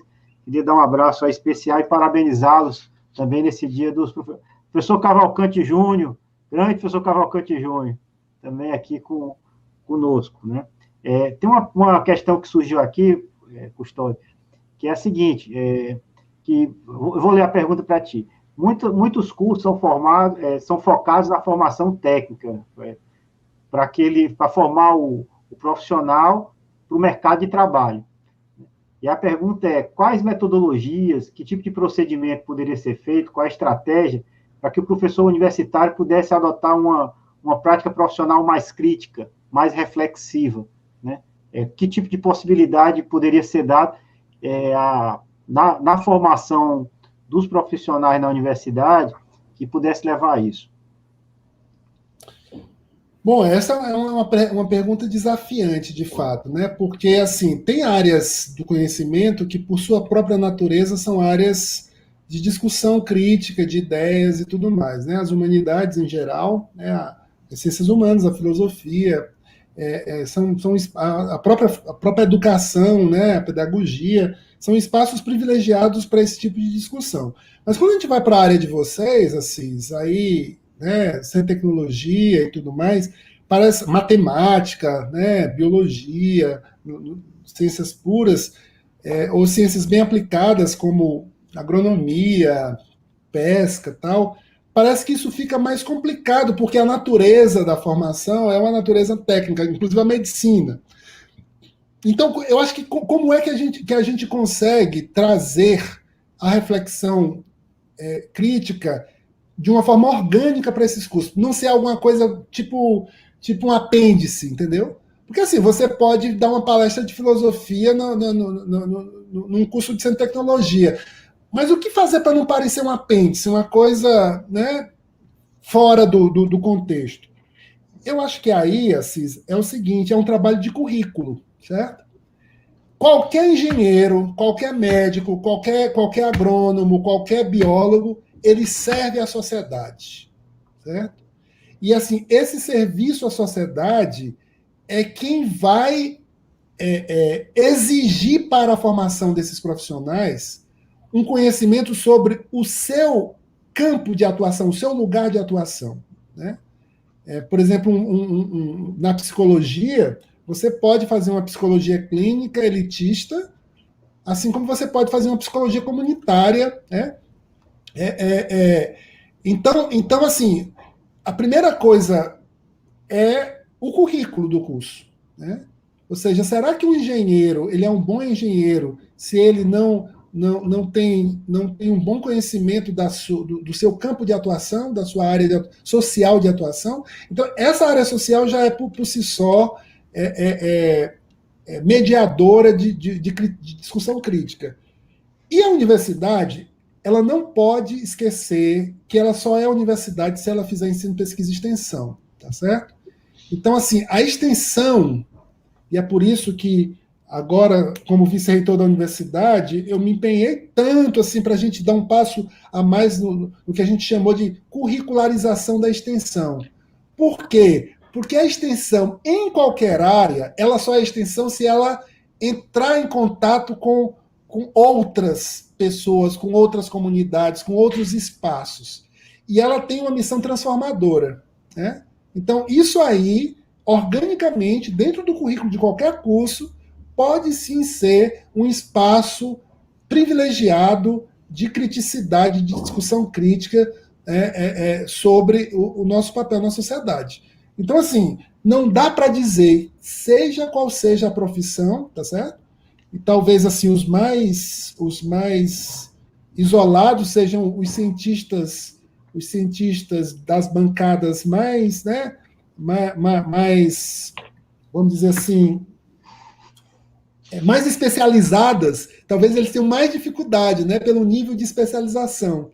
Mas na hora que você faz ensino, na hora que você faz extensão, né, você faz esse contato que te obriga a pensar o todo, a pensar o conjunto em que você está inserido, né?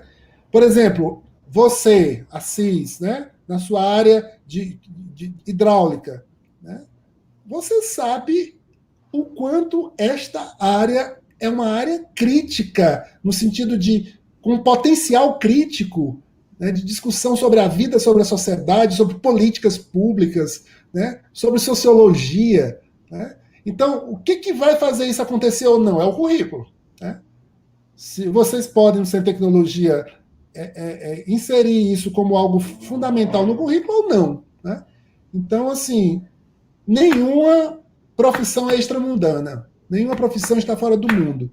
E é no mundo que a gente tem isso que a pergunta traz, né? Que a gente tem os conteúdos necessários para o pensamento crítico, para o engajamento social, para agir politicamente. Custódio, só ainda continuando um pouco nessa pergunta, eu acho que o currículo é um espaço extremamente importante, né, para poder se discutir e ter essa... Eu me lembrando aqui de duas coisas. Uma foi do caso que você falou, e outro foi da memória que eu tive de nossa convivência no movimento estudantil, certo? Quando a gente rodava a universidade também. Você não acha que a universidade está faltando espaços comuns de trocas? E esses espaços comuns de troca, inclusive, para que essa ideia mais de universalidade do conhecimento, né, seja buscado? E aí eu volto até um ponto que você sinalizou muito claramente na sua fala, que é a questão de que a educação ela tem que ser emancipatória, né? Ela tem que dar autonomia ao indivíduo. Possivelmente esse, inclusive, é o sonho iluminista, né? O Kant dizia que o conhecimento ele tem que emancipar, que a educação tem que emancipar. Você tem que ser senhor de você mesmo. Você tem que conhecer quais são as contingências que lhe colocam a vida, para a partir daí você decidir como é que você quer viver, né? E até se rebelar, se for necessário, contra essas contingências da vida. Então, de fato, a pergunta talvez seja de dois níveis. Um, estamos precisando de mais espaço comum para pensar essa universalidade. Dois, até que ponto esse conhecimento mais instrumental nosso, na realidade, eles nos preparam mais para os estudantes, para os mercados, e menos mais para se tornarem indivíduos emancipados, sabedores do mundo em que vivem, e a partir daí poderem fazer suas escolhas livres. Então, são essas duas dimensões aí da pergunta que eu queria que você ainda continuasse a reflexão sobre esse tema. Bom, assim, você sabe, né, que, e a gente viu um pouco com a exposição na palestra, o quanto que a universidade, ela, na sua história, foi marcada pelo elitismo, né? Porque a Universidade do Brasil, muito especialmente, ela nasce para dar respostas ou para a burocracia do Estado ou para as elites constituídas, né? É, e assim, romper com isso significa uma ruptura radical, inclusive na arquitetura, né? Então, assim, essa nossa arquitetura da nossa universidade, por exemplo, da UFC, ela é uma arquitetura elitista, sim, sabe? A acomodação, a disposição física da universidade, ela é uma disposição física que não é coletiva, ela é individualista, certo? Por exemplo, eu sei que você está trabalhando com sala de aula invertida, né? Eu já até estive numa aula sua, num momento desse, e o que a sala de aula invertida exige? Ela exige que o estudante seja protagonista, né? E que, portanto, ele tenha as condições para encontrar aquilo que ele precisa encontrar. Ele tem equipamentos, ele tem laboratórios, ele tem espaço de convivência, sabe? Então, assim, eu vejo que a nossa universidade, ela precisa, eu estou falando de arquitetura, que é uma coisa básica, ela precisa mudar desde a sua arquitetura, tá certo? Para sair desse individualismo, desse solipsismo, que, em última instância, é algo que reforça o elitismo, tá certo?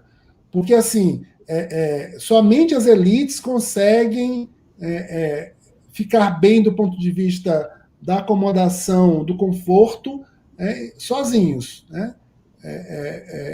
Não sendo elite, você precisa do coletivo, você precisa da cooperação, né? E, obviamente, as injustiças sociais nos chamam a atenção para a necessidade de cooperação. É claro que todos nós precisamos de cooperação, né? Mesmo os abastados. Mas isso fica gritante nos desabastecidos. Né? Nos desabastecidos, fica claro que a cooperação é a grande saída. Né? Então, a nossa instituição universitária, ela precisa romper, né, esse, esse enclausuramento solipsista que ela está, esse individualismo. Né? Ela precisa, por exemplo, no Centro de Tecnologia, pegue o seu centro aí, que eu sei que tem estudantes do Centro de Tecnologia, professores. É um espaço carente de espaços de convivência, tá certo? É uma arquitetura que foi construída para um outro tipo de metodologia de trabalho, muito mais conteudista. Né? Não é um espaço de convivência, de mistura, certo? E na universidade são poucos, na UFC são poucos os espaços assim, né? Poucos, por exemplo, o ICA. O ICA é um espaço que tem um potencial de mistura muito grande. E ele é muito criticado por isso. Né? Ele é muito criticado pela mistura. Né? Talvez ultra-universitária que acontece ali. Né? Então, assim, a gente devolvo, né? Eu acho que nós temos todos, professores, estudantes, técnicos, todo um potencial para repensar, né, o nosso estar na universidade. E eu acho que a gente faz isso muito pouco, muito pouco. Né? A gente deixa cada um por si. Aquela característica que eu chamei na exposição de militância seletiva, né? Ou seja, nós temos uma militância, um trabalho é muito voltado para os nossos interesses individuais, né? Para os nossos financiamentos, para os nossos micropoderes, ou ilusórios micropoderes, sei lá. Né? Então, eu vejo assim, eu vejo que a universidade é sim um potencial, ela precisa se repensar, ela precisa se reinstalar o tempo todo, e uma das grandes dificuldades que a gente tem hoje para ser universidade é a nossa incapacidade de articulação, de cooperação, de mistura. Né? Nós nos misturamos muito pouco. Né? Existem poucos espaços institucionais para isso acontecer. Por exemplo, encontros universitários, né? É um espaço institucional para isso acontecer, né? Acontece uma vez por ano, né? E depois disso, cada um fica na sua. Então, extensão é uma grande saída, né? Pensar um currículo a partir do mundo em que ele está servindo é outra saída. Muito obrigado, professor Custódio. Temos aqui uma pergunta, né, aqui do professor Cavalcante. Vou ler aqui o texto aqui, ele diz: caros professores Assis Custódio, parabéns pela iniciativa e palestra brilhante.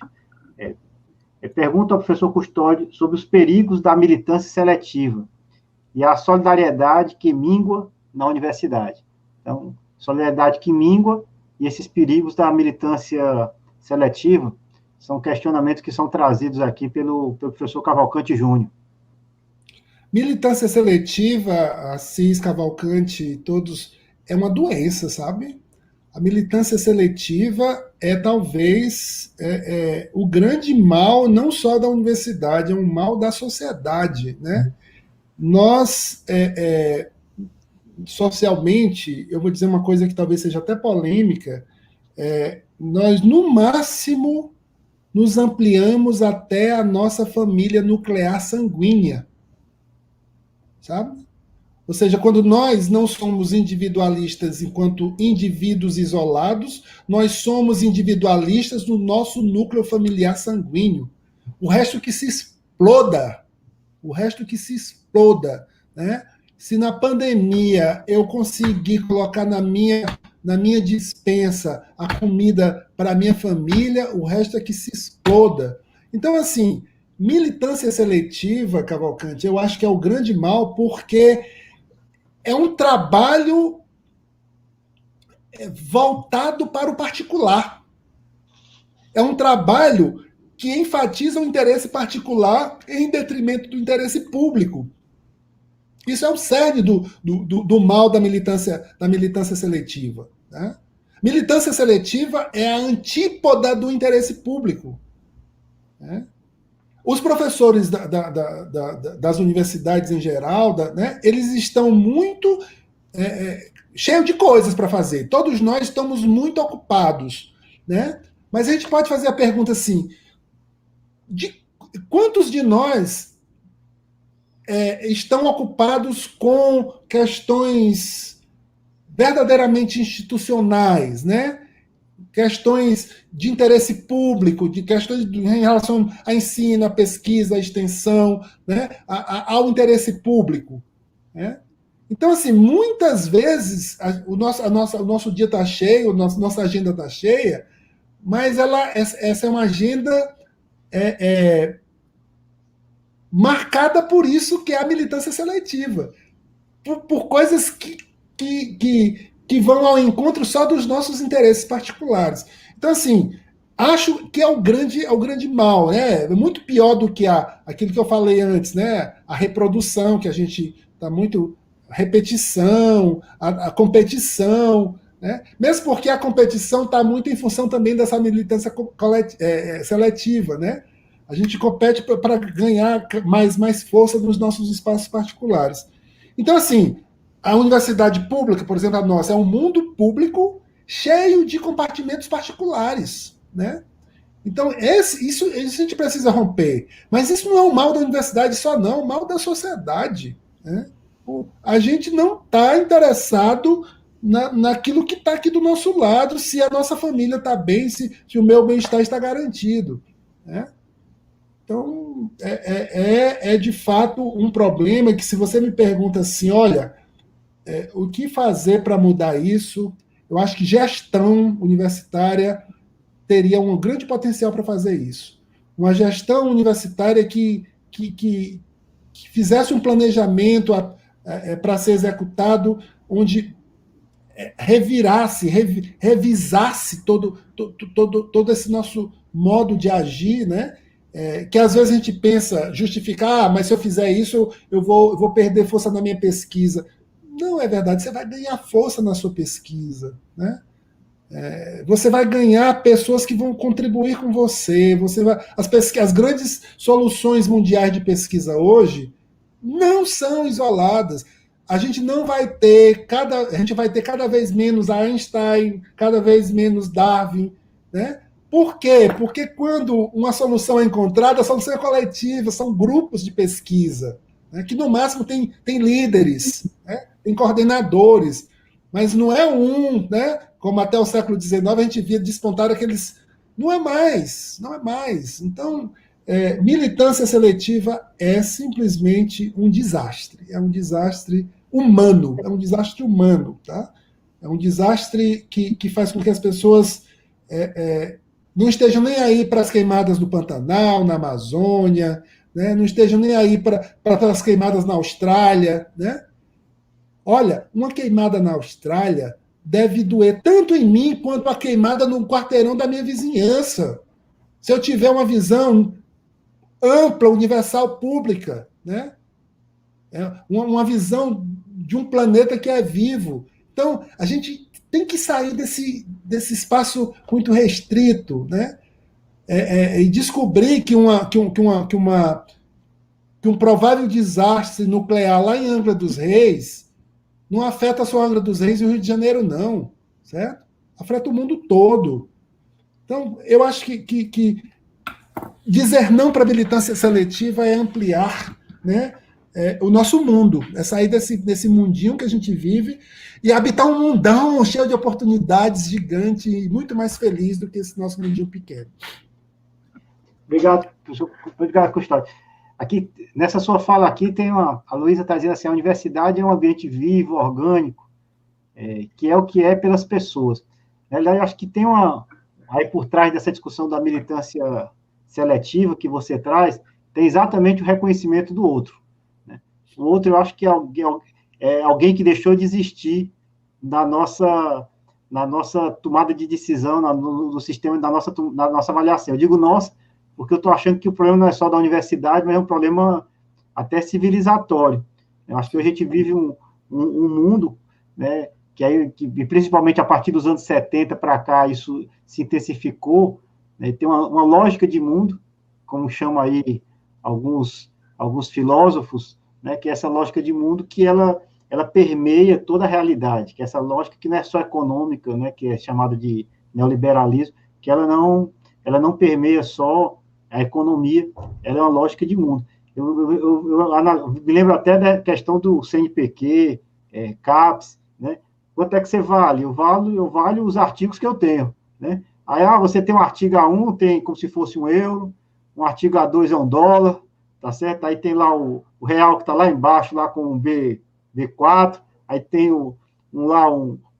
alguma outra moeda mais fraca aí, como o B5, e aí você depois traduz tudo isso que você publicou no número, e aí você ganha uma medalha, né, que é um acesso, é um reconhecimento, é uma distinção que você passa a ter, e que isso lhe permite ter recursos financeiros, isso lhe permite ter prestígio na universidade, e, de fato, essa é uma lógica de mundo, inclusive, muito mais reduzida. Você não analisa, inclusive, o que é que o professor se torna, o que é que ele contribui para aquilo que você sinalizou de forma muito, muito enfática, que você disse assim, o professor ele é condenado a uma utopia. Talvez o professor, na perspectiva que você avalia que tem que ser o professor, né? Que é um construtor, é uma pessoa que é comprometida com a utopia, com a visão de mundo, e se mobiliza na direção da construção desse mundo. Mesmo que esse mundo seja sempre um mundo assintótico, que você nunca chegue nele, mas a cada dia você opera na direção de tentar construir um pouquinho aquela sua visão de mundo, aquela sua utopia. Eu acho que nisso também reside uma diferença entre o professor universitário, que é esse construtor desse novo mundo, e possivelmente até um professor que é mais dedicado à reprodução, né, que são, às vezes, os professores que estão, assim, nos ensinos mais intermediários. Não estou dizendo que eles necessariamente são isso, mas que muitas vezes o papel que eles exercem na sociedade é um papel mais de reprodução, enquanto o professor da universidade se distingue porque ele tem que levar a cabo sempre essa perspectiva da construção de um mundo diferente, do mundo que ele acredite, desse mundo mais utópico. Então, acho que aí o professor tem essa dimensão de ele tem que ser um transformador da realidade. Se o professor não for um transformador da realidade, ele não é um professor universitário, né? Toda a tradição das universidades, eu acho que está nessa direção. Quem for só reprodutor, como você disse de forma muito clara, quem se concentra, ninguém deve se concentrar na reprodução. Até mesmo repetir, como você diz, tem que ser um repetir refletido, né? Então, essa possibilidade da reflexão, da análise, do que pode, e até que ponto que você diz tem coerência com o que você deseja, isso é uma coisa muito dura, né? Tem muitas práticas docentes muito ricas, muito bonitas, que a gente acompanha, que tem guinadas, tem mudanças de rumo em função de um dia, e aí eu me recordo de vários, inclusive, que acompanham aí a Bernadette aí no ateliê do CT, né? Que são pessoas que dizem assim, teve um dia que eu não consegui mais fazer como fazia antes, e parti para fazer de uma forma diferente. Então, quem faz isso tem uma prática refletida, né? Reflexiva. Eu acho que esse olhar para si, e esse olhar para o mundo, olhar para o outro, tá certo? E essa crítica a você mesmo e um olhar para o outro, eu acho que é extremamente desejável nessa visão que você está mostrando aí do professor universitário, né? E aí eu acho que também vai na direção aqui do que a professora Renata Luna está dizendo, né? Que essa visão que você coloca é uma visão que nos desafia e nos revigora, né? Que você coloca uma responsabilidade extremamente grande no processo como um todo. A gente ainda tem mais um tempinho, então eu vou fazer uma pergunta aqui para você. Uma delas é o seguinte: nessa trajetória inicial da universidade que você mostrou, ela é a trajetória que ela nasce muito nas ciências humanas, né? Nem ciências humanas, né? É mais na filosofia. No começo não tinha nem ciência como a gente entende hoje, né? Ciência já é uma invenção mais moderna do que a própria universidade, né? Você falou no trívio, no quatrívio, né? E aí a universidade é esse espaço de reflexão, uma reflexão inclusive desinteressada, porque ela não quer ter utilidade, né? Ela quer ter, na realidade, ela quer entender o mundo, né? Ela não quer ser útil ao mundo. É assim que nasce essa reflexão. Acho que a partir da Revolução Científica, depois com o Iluminismo, nascemos nós, os engenheiros, né?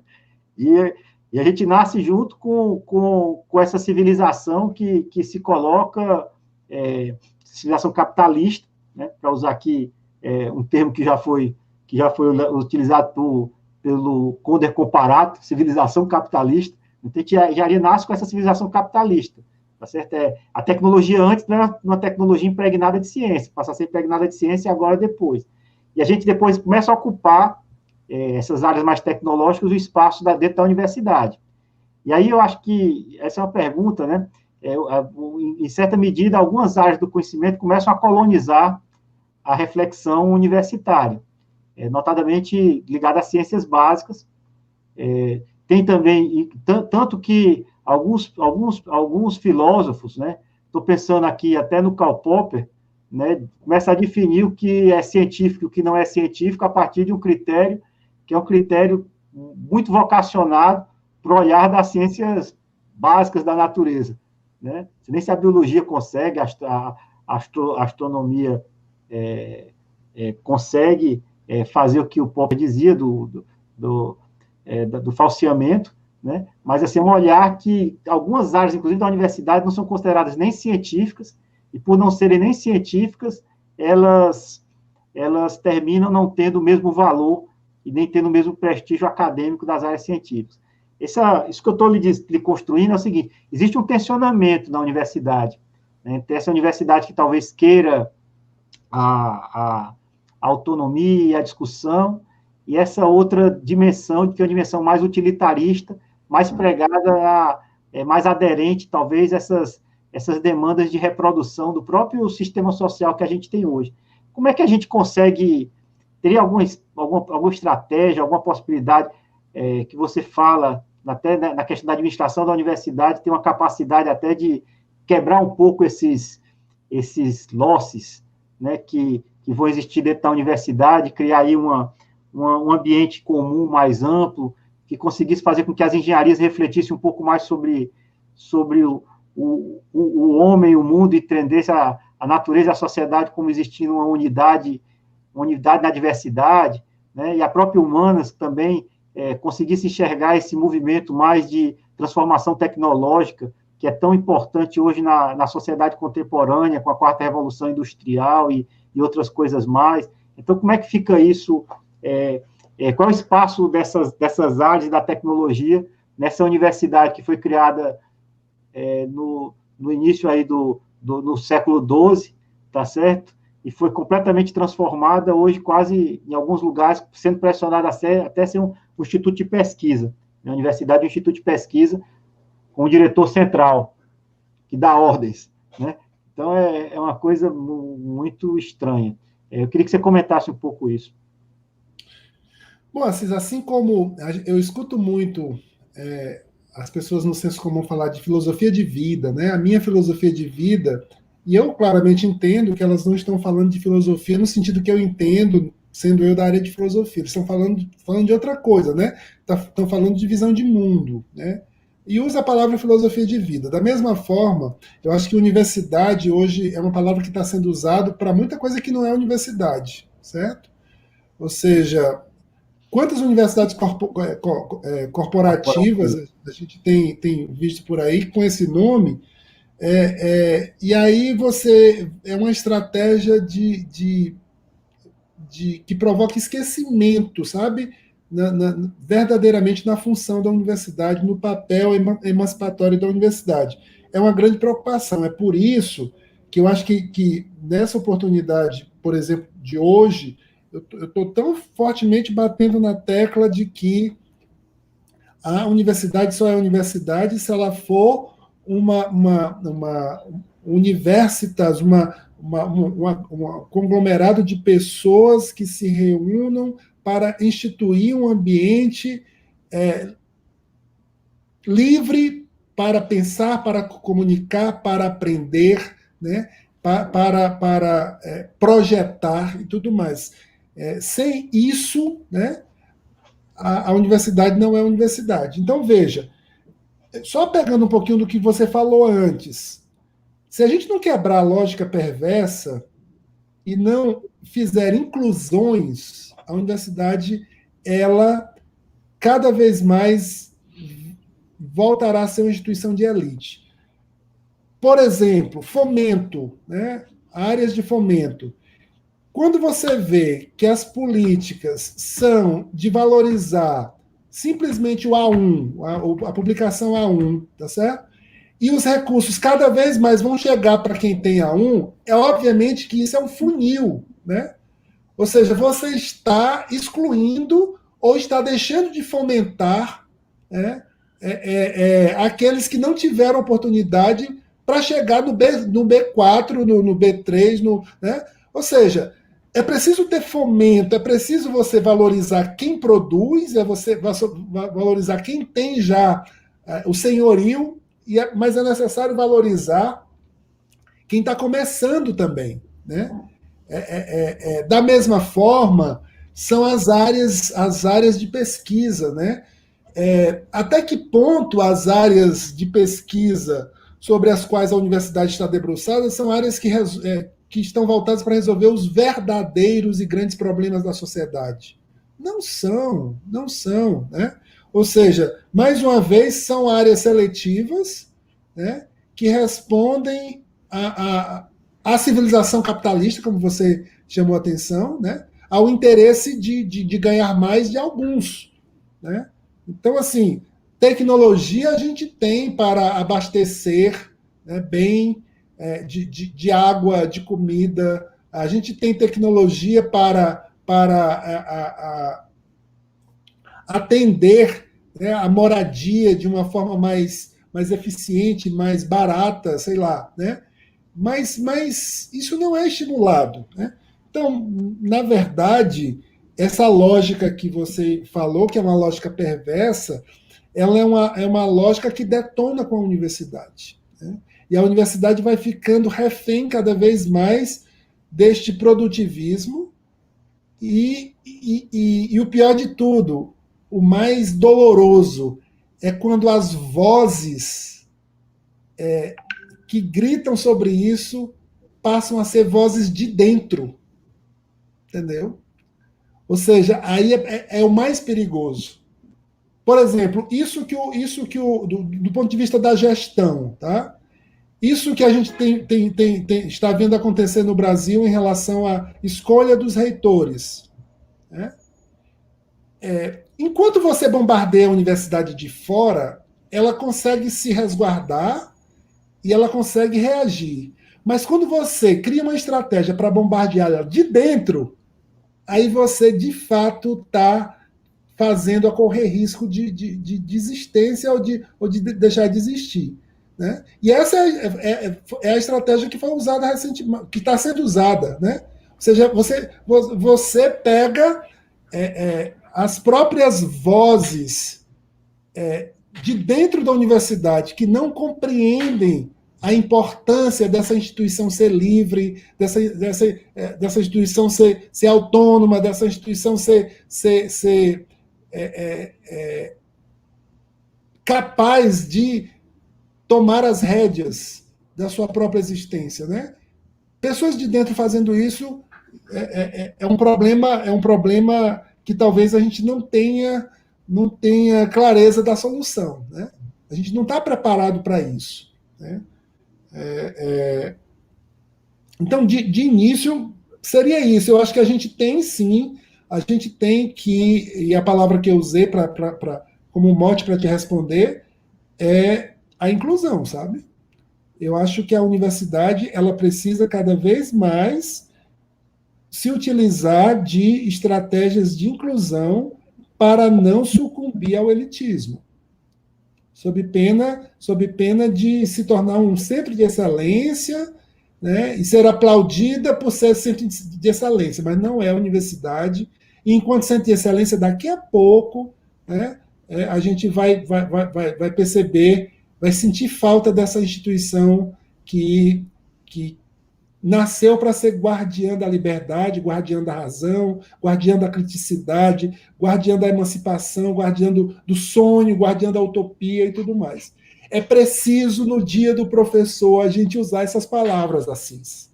Porque se no dia do professor a gente ficar falando de competição, produtivismo,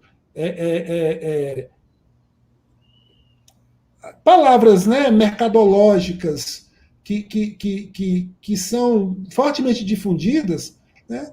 A gente está perdendo a oportunidade de dizer, olha, a universidade é projeto, é utopia, é sonho, é emancipação, sabe? É dignidade, é liberdade. Né? Universidade é filiação à palavra, é cultura de paz. Né? A universidade é tudo isso. Né? E é assim que a tecnologia vai avançar, né? E vai melhorar o mundo, porque ela vai ser uma tecnologia cada vez mais a serviço do todo, né? E não uma tecnologia para poucos. Eu não sei se eu fugi da sua pergunta, mas... Não. Foi ótimo. Custódio, inclusive, a gente tem um pouquinho mais de tempo, 9 minutos aqui para concluir o nosso tempo. E cabe uma pergunta aqui, que era o seguinte: você fala que a universidade é o espaço é o guardião da razão, a guardiã desse, digamos assim, um pouco da cultura também, né? Mas muito centralmente da razão, né? Que é essa tensão que você fala entre conservar e transformar, né? E isso então é a guardiã um pouco da ciência, né? De uma certa racionalidade do mundo, talvez até mais amplo do que ciência, de uma certa racionalidade do mundo. E aí, minha pergunta para você é a seguinte: hoje a ciência está sendo muito atacada também, essa racionalidade do mundo está sendo muito atacada. E um dos ataques que é mais direto não é nem nesse conhecimento mais instrumental, digamos assim, entre aspas, aqui, que é o conhecimento mais da engenharia, que normalmente as pessoas que atacam veem na engenharia como algum elemento importante na peça de reposição, nas ciências básicas, alguma peça na ciência aplicada, uma certa peça de reposição para a própria manutenção das estruturas que a gente tem. E o foco normalmente é as ciências humanas, né? O papel da ciência humana. Qual seria o papel da universidade nessa nesse contexto aí de defesa, inclusive, desses espaços dentro da universidade. Antes de você responder, tenho aqui, colocou aqui uma mensagem aqui no chat, a professora Tânia Batista. Nossa Ô, querida. Tânia, boa tarde, querida. Aí, mandando um abraço aqui fraterno aqui no Dia do Professor. E lembrando que fizemos parte da mesma diretoria do DCE em 1987, quebrando amarras. Quebrando amarras. Amarras que precisam continuar sendo quebradas, viu? Amarras que você vê, né? Era 87, século XX, e a gente, no século XXI, precisando quebrar talvez as mesmas amarras daquela época, né? É isso. Então, Custódio, o que é que você acha? O que é que poderia ser feito na universidade, então, para preservar esses espaços, assim, principalmente das ciências humanas? Acho que, em grande medida, você já respondeu um pouco isso, mas se você quiser retomar algum ponto que você acha que avalie que seja relevante, seria interessante aí no final. Assim, na verdade, o que está sendo atacado quando se ataca a ciência, né? Quando se ataca a razão, na verdade, o que está sendo atacado é o espaço público, tá certo? O que está sendo atacado é a liberdade, de fato, né? É aquela coisa que a gente já falou do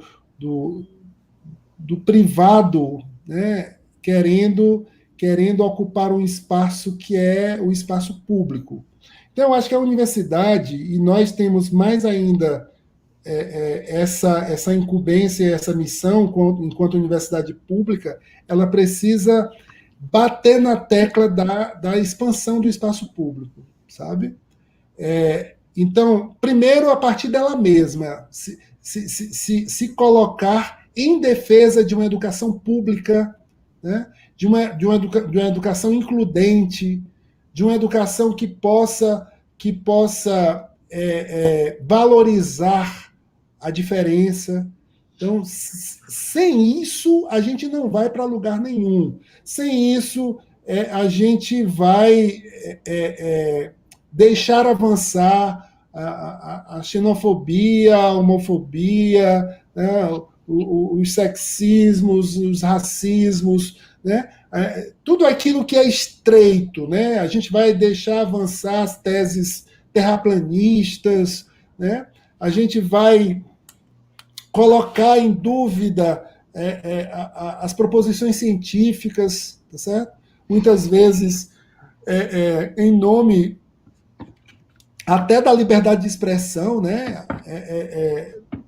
Jogar incoerência no ventilador como liberdade de expressão, jogar mentira como liberdade de expressão, jogar a falsidade como liberdade de expressão. Então, a universidade, na sua base, ela tem que ter compromisso com esse espaço público, né? A educação, Assis, ela é pública por natureza, independente dela ser produzida, dela ser exercida por uma instituição privada, tá certo? A educação é um espaço público, mesmo que seja, por isso a regulação da educação privada, ela precisa sempre continuar a cargo, né, do poder público. Mesmo da educação privada, a regulação precisa estar, porque é um espaço público e nós não sabemos. É espantoso como nós, universitários, estudantes, professores, técnicos, temos dificuldade de saber o que é o espaço público, né? Como às vezes a gente quer que o espaço público seja o mais chinfrim, tá certo? O menos equipado, né? O menos preparado para atender. Pelo contrário, o espaço público tem que ser o mais arrojado, tem que ser o mais preparado, tem que ser o mais includente, né? A biblioteca pública tem que ser a melhor, o hospital público tem que ser o melhor, a universidade pública tem que ser a melhor, né? Porque ela está aberta, né? A praça pública tem que ser linda, certo? O espaço público é o espaço que não é meu, né? e que eu tenho a obrigação de defender muito mais fortemente do que o meu espaço, certo? De cuidar muito mais do que cuido do meu espaço. Então, assim, eu acho ótimo que a gente esteja nos últimos minutos dessa apresentação falando deste conceito, né? Esse conceito que precisa ser resgatado. E veja, se não for a universidade pública a fazer isso, eu acho que não existe nenhuma instituição capaz de fazer isso no Brasil e talvez no mundo. Não são os partidos, porque são partidos. Né? Não são as igrejas, porque são igrejas. Né? Não é o Estado, porque cada vez o Estado é um Estado capitalista comprometido com interesses privatistas. É a universidade pública que precisa estar se protegendo para educar nessa direção, né? A direção do espaço público enquanto um espaço emancipador, um espaço onde a gente pode sonhar, né? Pode incluir, pode conviver com a diferença, pode aprender com o outro, pode fazer reverência ao outro como meu mestre. É esse o espaço, né? Um espaço da autonomia dos indivíduos, né? Porque o espaço é autônomo enquanto espaço público. Então, é um conceito que apanhou muito, que tem apanhado muito, né? A ciência é um espaço público. A ciência é um espaço público. Quando eu falo que a universidade é filha da palavra, da razão, é porque a razão é um espaço público por excelência, a linguagem é um espaço público por excelência. Né? O Wittgenstein, que é um grande filósofo do século XX, vai dizer: não existe linguagem privada. A linguagem, por natureza, é pública. Entendeu? Só é linguagem se for comunicativa, for ampla. Não existe linguagem privada, né? Por definição. Então, assim, é preciso que nós defendamos cada vez mais a educação como um espaço público, seja ela feita por uma instituição pública, seja ela feita por uma instituição privada, mas que ela seja um espaço público. Perfeito. Obrigado, Custódio. Custódio, chegou uma última pergunta, e a última agora mesmo, né? E é da professora Tânia. Ela pergunta assim: de que maneira podemos fazer a defesa da democracia na sociedade nesses tempos de tantas intervenções arbitrárias, inclusive na universidade? Ela faz essa pergunta, eu queria que, na resposta dessa pergunta, você já fizesse as considerações finais aqui, para a gente caminhar para o encerramento. Bom, Tânia, a democracia é um convite à participação, tá certo? E aí a minha resposta é uma resposta meio que complicada. Por quê? Porque nós estamos cada vez mais carentes de participação, né? Ou seja, talvez o nosso maior problema democrático hoje seja o nosso individualismo, porque a gente não se mobiliza para participar, a gente não se mobiliza para estar junto, né? E democracia, como eu fiz lá atrás uma definição, né? É a confiança na sabedoria da comunidade, né? Ou seja, mas precisa ser comunidade, né? Para ser democracia. Se não for comunidade, não é democracia. Então, hoje, eu vejo que todos os espaços precisam ser ocupados em defesa disso que a gente sabe que é a voz comum, a voz pública que vai ser melhor para nós, que é a democracia. Né? Como fazer? Participar mais, viu? Participar mais do meu colegiado bem específico, participar mais, né, de todos os espaços públicos instituídos, né, e até inventar espaços novos, né? Mas não existe democracia sem participação, nem não existe democracia sem manifestação. Eu acho que isso é fundamental, né? E assim, a minha consideração final, Assis, o professor, ele precisa, aquilo que você disse, o professor ele precisa ser comprometido com esses princípios, né? Ele precisa ser comprometido fundamentalmente com a liberdade, com a autonomia, com a democracia, né? Porque sem liberdade, sem autonomia, sem democracia, não há projeto de futuro, não há sonho, não há utopia, né? E não havendo sonho nem utopia, o que existe é clausura. Se a gente voltar para a caverna, como já ensinava Platão, né, a gente vai passar a vida vivendo na mentira, né? E não usufruindo daquilo que é a condição humana mais fundamental, né? Que é a liberdade, né? Liberdade é a nossa condição mais fundamental. Se não há liberdade, não há humanidade, né? E isso a universidade é a instituição guardiã por excelência. Quero agradecer imensamente a palestra, em seguida toda a discussão que o professor Custódio nos trouxe na tarde de hoje. Agradeço em nome do curso de pós-graduação em recursos em engenharia civil, recursos hídricos, o nosso pós-DEA, né?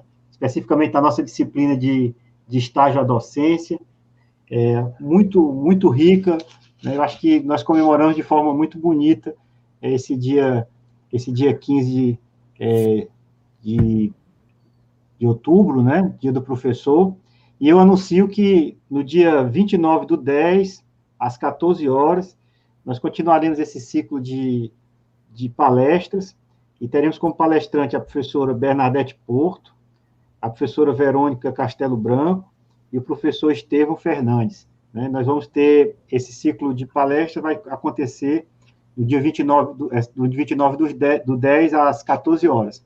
A todos agradeço a participação aqui com perguntas na audiência desse nosso diálogo, né? E nos encontramos, espero, no dia 29 para continuarmos o diálogo.